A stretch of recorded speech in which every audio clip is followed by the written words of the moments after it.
আসসালামু আলাইকুম এভরিওয়ান, সবাই কেমন আছো? আশা করছি ভালো আছো। তো আজকে রান্না করব পাকা টমেটো দিয়ে একটা চাটনি। সেটা হচ্ছে খিচুড়ির সাথে খেতে খুবই মজা হয়। আর প্রথমে আমি একটা হাঁড়ি বসিয়ে দিলাম চুলায়, তারপর হাঁড়িটা একটু গরম করে এর মধ্যে সরিষার তেল দিয়ে দিলাম পরিমাণ মতো। আর দিয়ে দেব হচ্ছে পাঁচ ফোড়নটা একটু ভাজা হয়ে গেলেই কেটে ধুয়ে রাখা হচ্ছে টমেটো দিয়ে দিলাম। আর এখানে চেষ্টা করবে পাকা টমেটোটা নেওয়ার জন্য। তারপর টমেটোটাকে ঢাকনা দিয়ে ঢেকে কিছুক্ষণ রেখে দিলাম এটাকে একটু সফট হওয়ার জন্য। তারপর দিয়ে দিচ্ছি এখন লবণ দিয়ে আবার ঢাকনা দিয়ে ঢেকে এটাকে রান্না করব 10-12 মিনিটের মতো। আর এখন ভালো করে নেড়েচেড়ে মিশিয়ে নিচ্ছি। তো মিশিয়ে নেওয়ার পর আবার ঢাকনা দিয়ে ঢেকে দেব। আর এ পর্যায়ে দিয়ে দিচ্ছি হলো মরিচের গুঁড়া। আর এখানে আমি কোনো হলুদের গুঁড়া ব্যবহার করব না, শুধু মরিচের গুঁড়া দিব, যাতে করে লাল একটা কালার আসে, সুন্দর লাগে দেখতে। যেহেতু আর পাকা টমেটোগুলো আসলে এমনিতেই তো লাল হয়, তার মধ্যে যদি একটু মানে শুকনা মরিচের গুঁড়াটা দেওয়া যায় তাহলে কালারটা খুবই সুন্দর আসবে।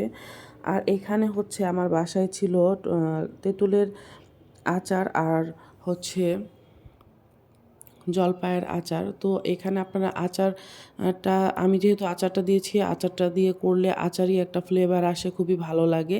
চাইলে আপনারা আচার বাসায় না থাকলে এখানে তেঁতুল দিতে পারেন ডিরেক্ট।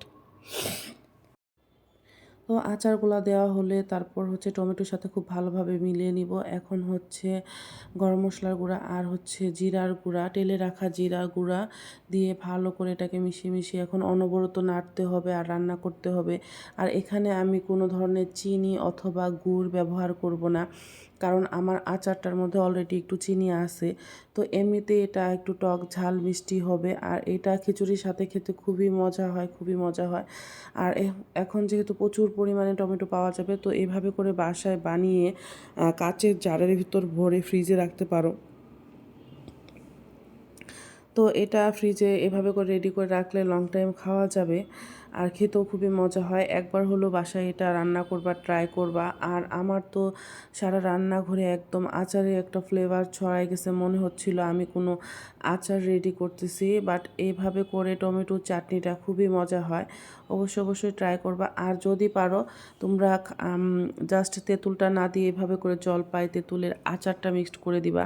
এটা করে দিলেই মানে বেশি মজা হয়। দেখতে পাচ্ছ কালারটা কত সুন্দর আসছে, আর তেলগুলা উপরের দিকে ভেসে উঠেছে। তো খুবই মজা হয়েছে এটা খেতে। আমি আজকে দুপুরে খাবারের সময় এটা ট্রাই করছি, খুবই মজা হয়েছে। আর যেহেতু এখন টমেটো প্রচুর পাওয়া যাবে, তো এখন আমি একটু চাটনি বানিয়ে রাখলাম। নেক্সটে হয়তো বা টমেটোর সস বা টমেটো পেস্ট বা টমেটো পিউরি যেটা, সেটা রেডি করেও রাখবো। তো ওই ভিডিওগুলো তখন আমি তোমাদের সঙ্গে শেয়ার করব। তখন আমি যখন হচ্ছে সস বা টমেটো পিউরি বা টমেটো পেস্ট যেটা, সেটা রেডি করে রাখি, অবশ্যই তোমাদের সঙ্গে শেয়ার করব। আর আজকে আমি শেয়ার করতেছিলাম বাসায় কি কি রান্না হচ্ছে।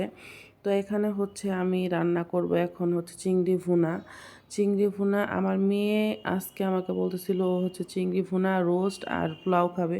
তো সেগুলাই আসলে প্রিপারেশন নিচ্ছিলাম আর সেগুলাই রান্না করতেছিলাম।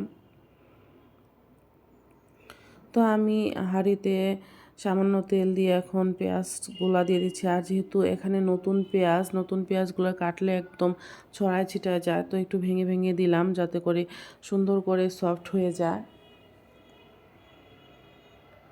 তো বেশ খানিকটাই পেঁয়াজ দিব, প্রায় 2 কাপের মতো। আর যেহেতু আয়াত খাবে, তো এখানে কাঁচা মরিচটা খুবই কম দিয়েছি, মাত্র 4টা মরিচের মতো দিয়েছি। আর ঝাল যেহেতু একটু শুকনা মরিচের গুঁড়াও দেওয়া হবে, তো ঝালটা ওইভাবে ব্যালেন্স করে দেওয়া লাগবে। আর নর্মালি আমার বাসায় হচ্ছে ঝাল সবাই খুব কমই খায়, আমরা এত বেশি ঝাল খেতে পারি না। তো এখন আমি পেঁয়াজগুলোকে একটু সফট করে নিয়ে তার মধ্যে হলুদ মরিচ এবং ধনিয়া দিয়ে লবণ দিয়ে তার মধ্যে একটা টমেটোকে কেটে দিয়েছিলাম। আর টমেটো এভাবে করে দিলে চিংড়ি ভুনার মধ্যে খেতে খুবই মজা হয়, একবার হলো বাসায় ট্রাই করবা। আর আমি চিংড়ি একটু বড় চিংড়ি ছিল, আর আমি একটু টুকরো করে ছোটো করে নিয়েছি, কারণ হচ্ছে মাথার অংশগুলো আয়াত খেতে পারে না, ওগুলো ফেলেই দেয়। তো এই জন্য ভাবলাম একটু কেটেই দেই। তো এই হচ্ছে চিংড়িগুলা দিয়ে খুব ভালোভাবে নেড়েচেড়ে এখন একটু ঝোল দিয়ে সুন্দর করে কষিয়ে রান্না করে নিলাম। আর এদিকে হচ্ছে রাইস কুকারের ভেতরেই আমি পোলাওটা বসাই দিব। আর রোস্ট আমি কালকে রাতে করেছিলাম, সেটা ফ্রিজে রেখেছি, তো ওইটাকে গরম করে জাস্ট সার্ভ করব। তো এই আজকের মতো রান্নাবাড়ি আমার কমপ্লিট। তো এখন আমি আমার মেয়েকে খাইয়ে দিব। তো আমার ভিডিওগুলো বেশি বেশি করে ফ্রেন্ডস অ্যান্ড ফ্যামিলির সাথে শেয়ার করবা।